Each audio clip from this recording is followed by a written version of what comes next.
സ്ഥലത്തു നിന്ന് എടുത്തുമാറ്റുന്ന പ്രവൃത്തിയാണ് നിലവിൽ ആരംഭിച്ചിരിക്കുന്നത്.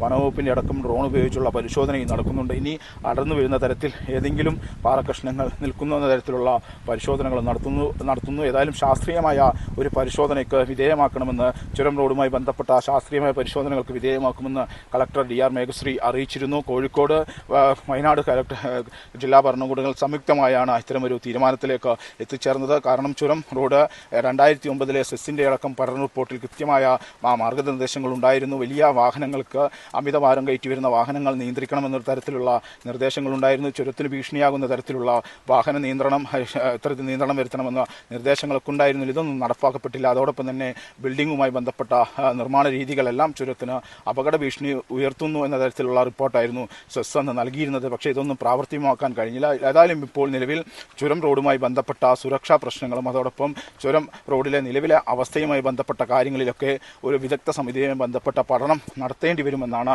കളക്ടർ അറിയിച്ചിരിക്കുന്നത്. ഏതായാലും ഇന്ന് പൊതുമരാമത്ത് വകുപ്പിലെയും ജിയോളജിക്കൽ സർവേയിലെയും അംഗങ്ങൾ എന്തായാലും ഈ സ്ഥലത്തെത്തി പരിശോധന നടത്തും. പ്രാഥമികമായൊരു പരിശോധനയാണ് ഇവർ നടത്തുക. ഇവരുടെ വിശദമായ റിപ്പോർട്ടിനെ തുടർന്നാകും മറ്റു അനന്തര നടപടികളൊക്കെ തന്നെ ഉണ്ടാകുക. ഏതായാലും കളക്ടർ പറഞ്ഞതുപോലെ ഉച്ചയ്ക്ക് ശേഷം എന്തായാലും ഈ നിലവിൽ നിയന്ത്രിച്ച വാഹനങ്ങൾക്ക് ചുരത്തിലൂടെ പ്രവേശനാനുമതി നൽകാൻ സാധിക്കുമെന്നാണ് കളക്ടർ പ്രത്യാശ പ്രകടിപ്പിച്ചത്. ഏതായാലും ജില്ലാ ഭരണകൂടം രാവിലെ മുതൽ തന്നെ ബന്ധപ്പെട്ട അധികൃതർ സ്ഥലത്തെത്തിയിട്ടുണ്ട്.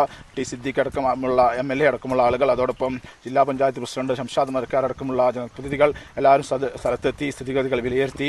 കഴിഞ്ഞ ദിവസം രാത്രി 7 മണിയോടുകൂടി ഇത്തരത്തിൽ ചുരം 9-ാം വളവ് വ്യൂ പോയിന്റിന് സമീപത്തായാണ് ഇത്തരത്തിലൊരു അപകടം നടന്നത്.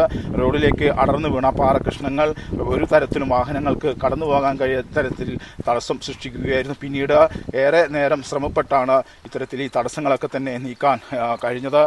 ഫയർഫോഴ്സ്, അതോടൊപ്പം പോലീസ്, നാട്ടുകാർ, ഇവിടുത്തെ ചുരം സംരക്ഷണ സമിതി പ്രവർത്തക ടീമിലെ അംഗങ്ങൾ ഉൾപ്പെടെയുള്ള ജനങ്ങളുടെ നേതൃത്വത്തിലാണ് ഒരു പ്രവർത്തനം നടത്തിയാണ് മണിക്കൂറുകൾക്ക് ശേഷം ഭാഗികമായി ഗതാഗതം പുനഃസ്ഥാപിക്കാൻ സാധിച്ചത്. അതിനുശേഷം പൂർണ്ണമായും ഇതുവഴിയുള്ള ചുരം വഴിയുള്ള ഗതാഗതം നിയന്ത്രിച്ചു. അതിനുശേഷമാണ് ഇപ്പോൾ നമ്മൾ ദൃശ്യങ്ങളിൽ കാണുന്ന ചുരം റോഡിലൂടെയുള്ള ഒരു വാഹനങ്ങൾക്കും നിലവിൽ പ്രവേശനം നൽകുന്നില്ല. പൂർണ്ണമായും വിജനമായി കിടക്കുകയാണ് ചുരം റോഡ്. അതിനുശേഷം 9-ാം വളവിൽ ഇപ്പോൾ പ്രവൃത്തി നടക്കുന്നുണ്ട്. നിലവിൽ 3-4ലധികം ടിപ്പർ ലോറികളിൽ കല്ലുകൾ പൊട്ടിച്ചുമാറ്റി കയറ്റിക്കൊണ്ടുപോകുന്ന പ്രവൃത്തിയാണ്. തടസ്സമായി നിൽക്കുന്ന പാറകൾ മുഴുവൻ പൊട്ടിച്ചുമാറ്റി ഇവിടുന്ന് സ്ഥലത്തു നിന്നും എടുത്തു മാറ്റുകയാണ്. അതിനുശേഷം മാത്രമായിരിക്കും ഗതാഗതം പുനഃസ്ഥാപിക്കുക. ഏതായാലും ഇപ്പോൾ നമ്മൾ ദൃശ്യങ്ങളിലേക്കാണ് പോകുന്നത്. ഏതായാലും ഫയർഫോഴ്സിൻ്റെ അടക്കം വാഹനങ്ങളുണ്ട്. കൃത്യമായ രീതിയിലുള്ള എല്ലാ മുന്നൊരുക്കങ്ങളും സുരക്ഷാ മുന്നൊരുക്കങ്ങളും ക്രമീകരണങ്ങളും പാലിച്ച് അവ നടത്തി തന്നെയാണ് ഇപ്പോൾ ഈ പ്രവൃത്തിയൊക്കെ തന്നെ പുരോഗമിച്ചുകൊണ്ടിരിക്കുന്നത്.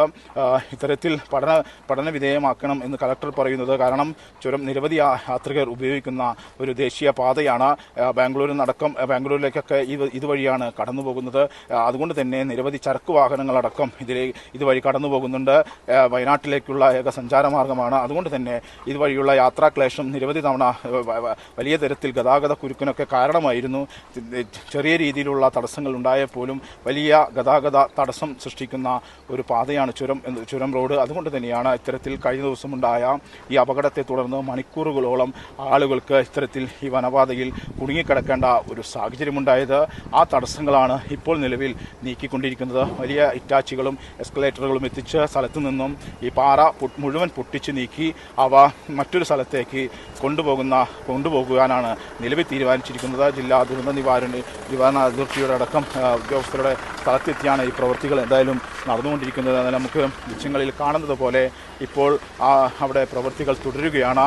ഏതായാലും പ്രേക്ഷകർ ദൃശ്യങ്ങളിൽ കാണാം. ഇത്തരത്തിൽ അതായത് തടസ്സമായി നിൽക്കുന്ന മുഴുവൻ പാറക്കഷ്ണങ്ങളും സ്ഥലത്തു നിന്നും പൊട്ടിച്ച് നീക്കം ചെയ്യുകയാണ്. അതിനുശേഷം മാത്രം ഇന്ന് ഉച്ചയ്ക്ക് ശേഷം എന്തായാലും വാഹനങ്ങൾക്ക് അനുമതി നൽകാൻ കഴിയുമെന്നൊരു പ്രത്യാശ നിലവിൽ ജില്ലാ ഭരണകൂടം പ്രതീക്ഷ പറയുകയാണ്. ഏതായാലും അത്തരത്തിലുള്ള നമുക്ക്